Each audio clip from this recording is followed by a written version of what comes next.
Alright, welcome back everybody. This is going to be our final video for this dripping honeycomb. We're going to be attaching this to our cookie today. When you attach to your cookie, you want to make sure that your icing consistency is about the same consistency that you used for frosting your honeycomb. You can get away with it being a little bit thinner, but I try and keep it pretty close to that same consistency. And then you're just going to go through and outline your shape. And we're not going to be flooding this like you would your traditional flooded cookie. All we're going to be doing is adding some icing underneath here.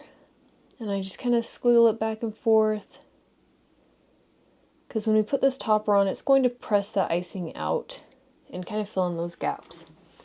You don't want your icing too thin on this part because we don't want to make our topper too wet again.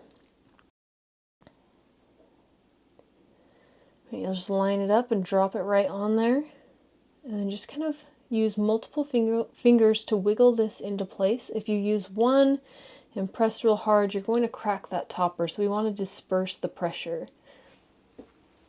And then I just come through and I wipe off those edges to make them nice and clean.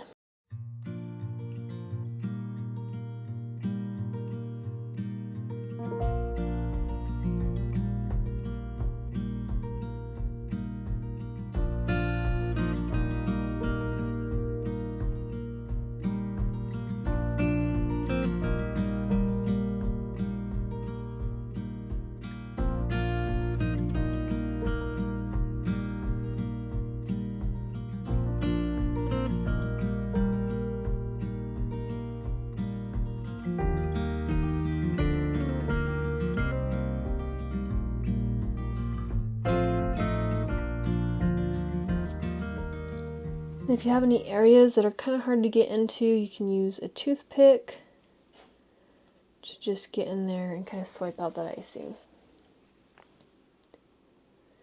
You can also add piped borders around these to kind of add a little bit more to your cookie. I usually just leave them just like this. You can see that it gives a nice clean finish. And now our cookies are done. So we're going to let this dry at least 4 hours, and then we can bag them. You don't want to bag them too soon. It'll just mess up your cookies. So at least let them dry 4 hours. Sometimes I'll let these just dry overnight. You can also pop these into a dehydrator, and I usually don't leave them in there more than 5, maybe 10 minutes. That dehydrator just really helps suck a lot of that moisture out fairly quickly, and then you just let them dry that 4 hours and should be able to bag them at that point.